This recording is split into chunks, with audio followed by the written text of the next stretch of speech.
পঞ্চম শ্রেণীর দ্বিতীয় সাময়িক পরীক্ষা 2026-এর আজকের ভিডিওতে আমরা বাংলাদেশ ও বিশ্ব পরিচয় এই বিষয়ের প্রশ্ন নিয়ে আলোচনা করব। তো এখানে দেখো পূর্ণমান হচ্ছে 100 এবং এর জন্য তুমি সময় পাবা হচ্ছে 2 ঘন্টা 30 মিনিট। তো প্রথমে আছে কিছু বহু নির্বাচনীয় প্রশ্ন বা এমসিকিউ বলা হয় এগুলোকে, যে একটা প্রশ্নের পরিবর্তে 4টা উত্তর থাকবে, সঠিক উত্তরটা তোমাকে খাতায় লিখতে হবে। যেমন জলবায়ু হিসেবে কত বছরে আবহাওয়া পর্যবেক্ষণ নির্ধারণ করা হয়? এখানে 5 থেকে 10, 40 থেকে 45, 10 থেকে 15, 30 থেকে 35, যেটা সঠিক সেটাই শুধু তোমাকে খাতায় লিখতে হবে বা টিক চিহ্ন দিতে হবে।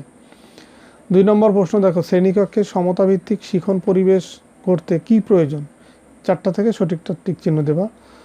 তারপরে নৃগোষ্ঠীর প্রধান উৎসব কি নামে উদযাপন করে? ওয়ানগালা, সোহরাই, চাংক্রান, কারাম। কোনটা সঠিক সেটা টিক চিহ্ন দেবা। 4 নম্বর, মুজিবনগর সরকার কোথায় গঠিত হয়েছিল? রাজশাহীতে, মেহেরপুরে, কুমিল্লায়, ঢাকায়। 5 নম্বর, নৌপথে যোগাযোগের বাহন কোনটি? নৌপথে মানে পানিপথে যোগাযোগের বাহন কোনটা? বাস, ট্রেন, লঞ্চ, উড়োজাহাজ। এই যে লঞ্চ হবে এটা। তো এইভাবে তোমার যেটা সঠিক এই 5টার সঠিক উত্তর তোমাকে খাতায় লিখতে হবে। 2 নম্বর প্রশ্ন দেখো, শূন্যস্থান পূরণ করো। এই যে শূন্যস্থানগুলো আছে সেই শূন্যস্থানগুলো পূরণ করতে হবে। জলবায়ু পরিবর্তনের ফলে ড্যাশ বাংলাদেশের মৃত্যু সংখ্যা বাড়ছে।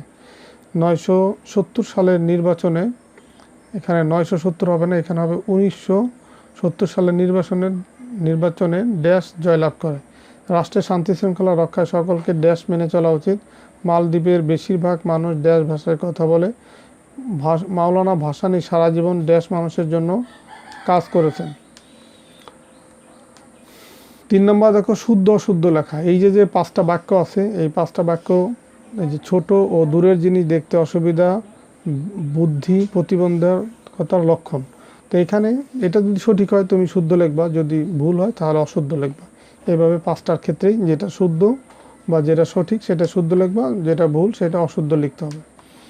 4 নম্বর দেখো, মিলকরণ। এই বাম পাশ এবং এই ডান পাশের পাশে মিল করতে হবে। যেমন জীবাশ্ম জ্বালানি, বজ্রপাত সংঘটিত হয়, চিম্বুক পাহাড় পানির অপর নাম, জলোচ্ছ্বাস একটি ভয়াবহ ড্যাশ। যে এইখানে এইগুলোর সাথে মিল করতে হবে। যেমন পানির অপর নাম জীবন, এই যে এটার সাথে এটা মিলবে।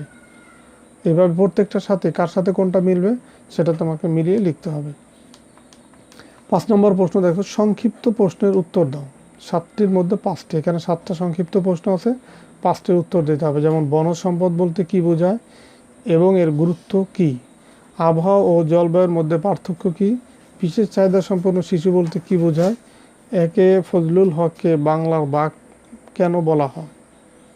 জাতীয় দিবস সময় উদযাপনের গুরুত্ব কি? অধিকার বলতে কি বোঝো? শারীরিক প্রতিবন্ধকতা বলতে কি বোঝো? তো এগুলো ছিল সংক্ষিপ্ত প্রশ্ন। এরপরে দেখো বর্ণনামূলক প্রশ্ন বা রচনামূলক প্রশ্ন।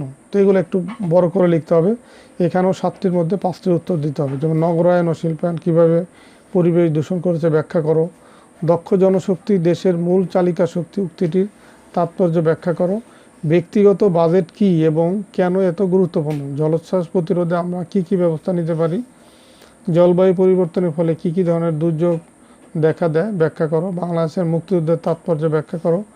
গারো নারীদের ঐতিহ্যবাহী পোশাকের নাম কি? তারা সূর্য দেবতাকে নতুন শস্য উৎসর্গ করেন কেন?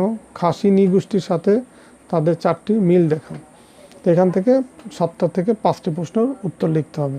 তো এই ছিল বাংলাদেশ ও বিশ্ব পরিচয় সাবজেক্টের স্কুলের একটা দ্বিতীয় সাময়িক পরীক্ষার প্রশ্ন। তো আশা করি যারা শুরু থেকে শেষ পর্যন্ত ভিডিওটা দেখলা প্রশ্নের ধরন সম্পর্কেও তোমাদের ধারণা হয়েছে এবং এখান থেকেও দেখবা তোমাদের পরীক্ষায় অনেক প্রশ্ন কমন আসতেছে।